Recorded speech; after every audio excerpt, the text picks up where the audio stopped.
So we have the pleasure of being able to hear from this next person. So I was at an event, and somebody introduced me to this guy named Albert Gore III. And he said, we started talking, he's like, we're pushing against these pipelines in Virginia. He's like, oh, you got to meet my sister. She's getting arrested for pipelines. I said, that's pretty cool. That's pretty cool. He introduced me to his sister, Karenna Gore. And let me tell you, from that moment, Karenna's like, you need to come down to Greensboro and hear Reverend Barber, hear Al Gore.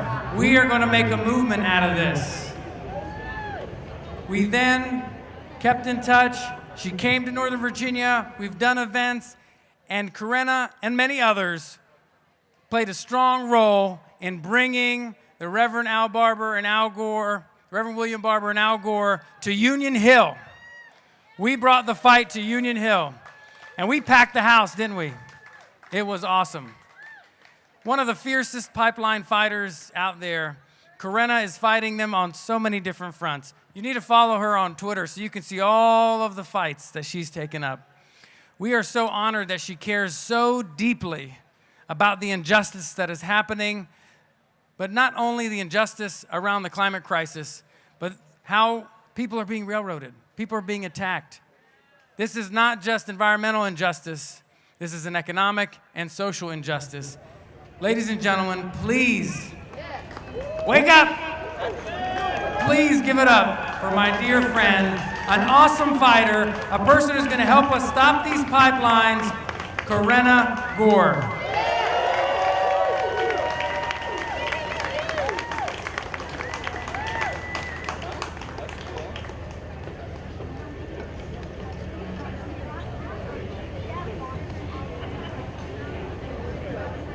Thank you so much, Sam. Thank you for inviting me here. Thank you for making me more aware of the dynamics here. Thank you also to Emily Satterwhite, everyone in this community who invited me to come and speak. Thank you to all the organizers. Thank you to the musicians. This is a beautiful, beautiful gathering. I'm really honored to stand with you. I want to introduce myself by saying that my ancestors on both sides, my mother's and father's side, came from Northern Europe. They ended up living in the mid-southeast region in Kentucky and Tennessee and Virginia. I want to acknowledge the original peoples of this land, the native peoples, the Monacan, and others. I also want to acknowledge with respect the African American people and culture to whom this nation is indebted in so many ways. And I want to say to each and every person, including those who came from other backgrounds and other walks of life and are here together, that we should all take a moment and think about our ancestors. Think about, is this the back thing happening? Hi. Think about our ancestors as we think about our future generations. We all stand here representing so much more than just our individual selves. Let's identify with those in our ancestors who were the healers, who were the truth tellers, who were the peace builders. Let's bring them in here as we do what we need to do in this very extraordinary time. Epic course correction time. I want to say that actually it's my mother's family from Virginia, so I also stand here thinking about Mother Earth, thinking about my maternal line, lifting up that whole source of nurture and that those people, those many, many people in movements past who haven't always been as acknowledged as leaders. In thinking about that maternal line, I lift up all those women who are here in the movement, all the men too, all the non-binary people. This is real strength coming together. And yesterday in Richmond was really exciting and really beautiful. We stood together We stood with the people of Union Hill to say we are all Union Hill. We will not tolerate a fracked gas compressor station in this historically African American community. And we also stood together to say we see through this. The Atlantic Coast Pipeline, the Mountain Pipeline, all these fracked gas pipelines, it's all connected to the same wrong-headed thinking. And you remember that cartoon from 1754 that said, "Join or die," with the serpent and the different sections of what were then the colonies of the United States. Well, they're trying to segment these pipelines. They're trying to confuse us with these processes, but we see the big picture, and we are joining, and we are surviving. I want to say thank you to all the other powerful speakers here before me. Reverend Yearwood I last saw in Standing Rock. Really respect his work. How wonderful to see him there and get a chance to talk to him next right here in Leesburg at this gathering, which takes that spirit to protect our air and our land and our water. The truth is, and also I want to say just to all these activists, I have so much respect for this community here. Thank you for standing up. Thank you for sitting in trees. Thank you for all the different ways. And there are different callings in this time. There are so many ways to step up and fight these pipelines. And I myself, having participated in nonviolent civil disobedience action, know how that can feel when people say, "Isn't that extreme? Isn't that radical?" And what the truth is, what is extreme and what is insane is to pretend that nothing is wrong right now. To stand by and just let this trajectory unfold of more and more fossil fuels being dug up and burned when we know exactly what is at stake. So thank you to these courageous activists who are here.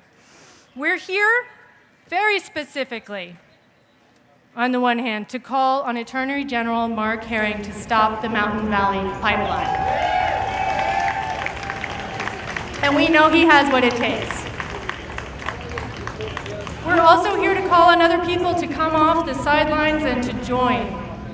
And it doesn't matter that it's not a crowd of 200,000 people, because the strongest movements in the history of this country have been with really committed, visionary people who come together.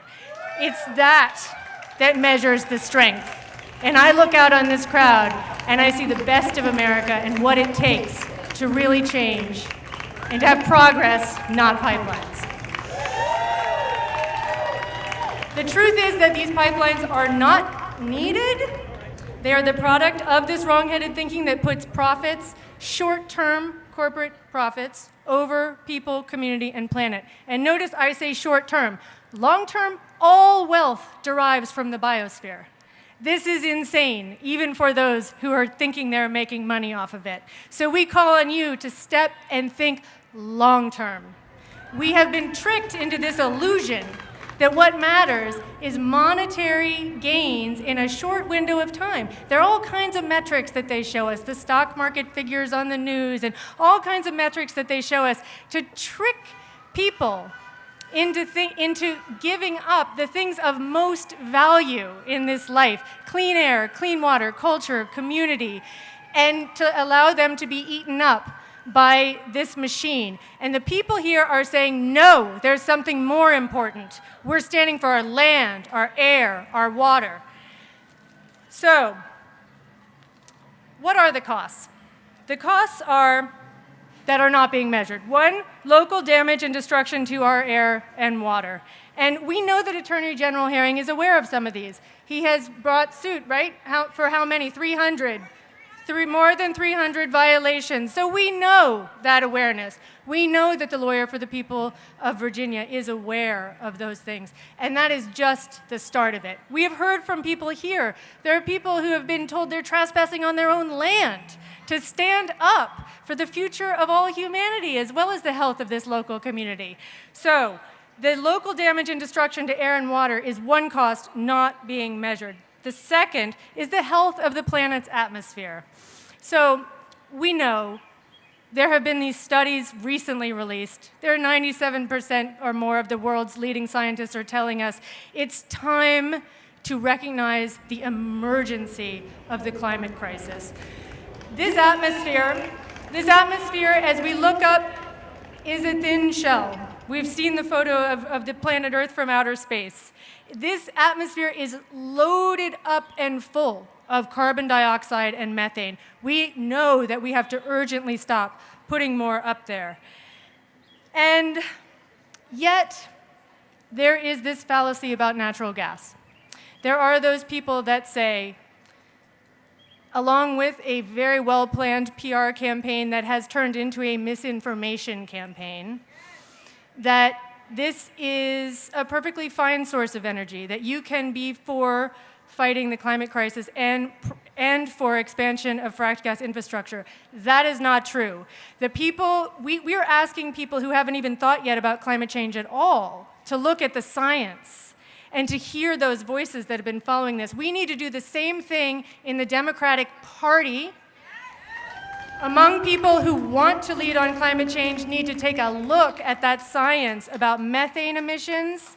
It's very serious to do that. It's a difficult course correction, but we're in a reckoning. This fracked gas infrastructure build-out is happening all over. I'm from New York, so we've fought lots of pipelines there. And it's really hard, and it's up against the same thing. So the cost not being measured, damage to local ecosystems. Second, the health of the planet's atmosphere. Third, the opportunity to invest in clean, renewable energy. There's an opportunity cost to taking this road. We need to recognize that's a cost. This comes at the expense of a new direction which creates jobs. We know we have solar and wind technology. The battery storage is getting cheaper and easier and more accessible. So let's recognize that as an opportunity cost. And fourth, the principles of self-government and democracy. That is a cost that's not being measured by going ahead with this pipeline.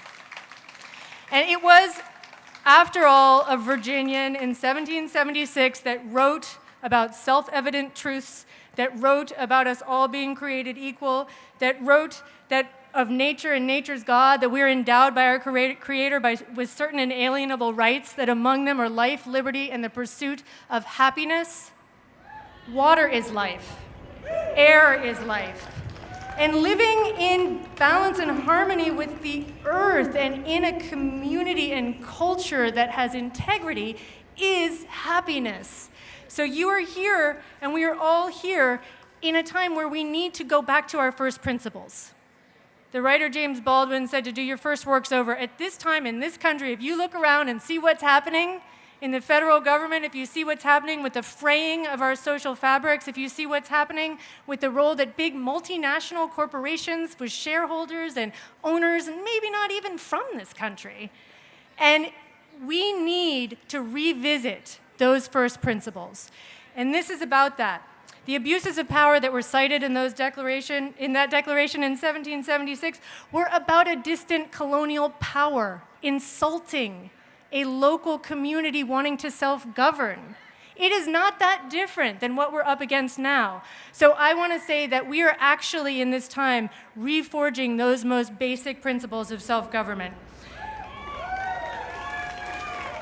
And there have been people throughout history, as we know, who have fought to bring us into alignment.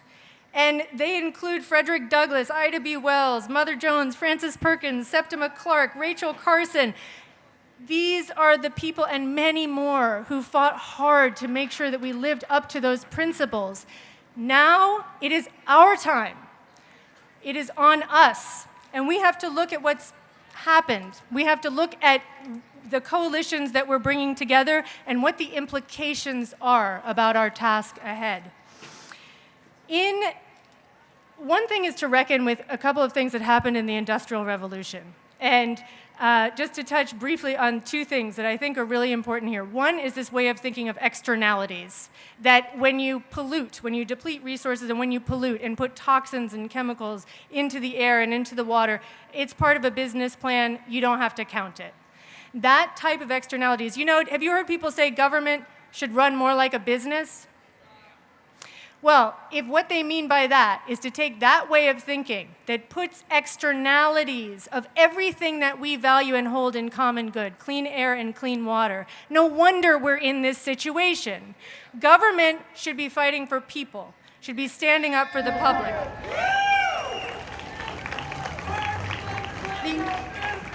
And the people that were correcting course against that new reality of the Industrial Revolution, fought hard to get the Clean Air Act, fought to get the Clean Water Act. Those are things that we cannot take for granted. We must demand proper enforcement of the Clean Air Act and the Clean Water Act to protect the people of Virginia. And then corporate rights is the other thing that has gone so far wrong in this direction. And we know founding fathers and mothers and others that warned us against this.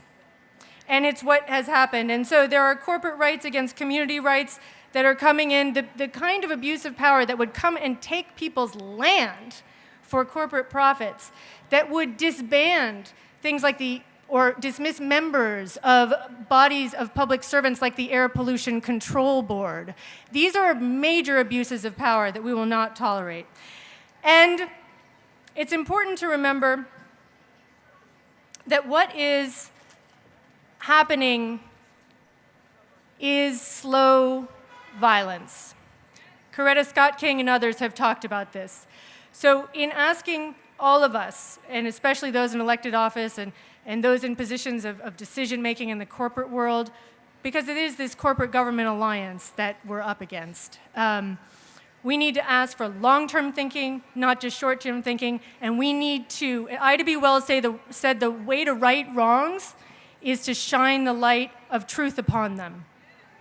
And the truth is that when you put poisons into the air and the water, the same activities on the ground, burning fossil fuels that contribute to global climate change, also hurt people's health. And it is a form of violence. It makes people sick.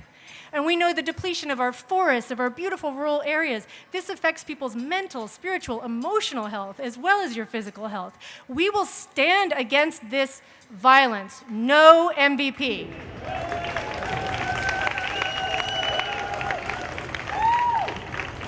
And so just in closing, I want to say that taking a step back at this moment in time where we've seen these urgent reports, they recently said 1 million species are at risk of extinction right now. On our watch, we know that that's happening. We know that we have about a decade to correct course before we have runaway climate change. And make no mistake, even though it's difficult to talk about and think about, we're talking about ecological collapse for real, that we are responsible, all of us, for averting. And so what I know and think and feel is that we will change course. We will radically change course. The whole world is working on this. But the question is, how much damage will we do before that happens? And there is no way that the people of Virginia, the people living in these beautiful rural areas, the people living in Union Hill, should have to give up their land, their air, their water, their stewardship of their local ecosystems as part of damage for something that we know as a whole we are on the road to correct. And so my hope for the future, really, is that these people, the people that are going to stand up for the earth, are speaking for the earth, are those that are rooted locally in their own ecosystems. And that's where we're going to find the solution. And so I want to say that, first of all, Attorney General Mark Herring, I'm going to write to you personally. I really hope you'll do the right thing. I really hope that you'll take visionary leadership. Now is the time. It's an extraordinary opportunity. We need to halt work on this Mountain Valley Pipeline. We're going to go to FERC. We're going to talk to all the feds. We're going to keep working on all these different angles. But let's not be confused. Because in New York this happens, everywhere this happens. First, people might say, I don't know that it's such a bad thing. Maybe this pipeline is a good idea. Then they say, it's a bad idea, but there's nothing we can do about it. And then they say, you know what, you're right, there is something we can do. And that's the stage we're in now. Stop MVP, stop ACP, join or die, climate justice now. Thank you so much.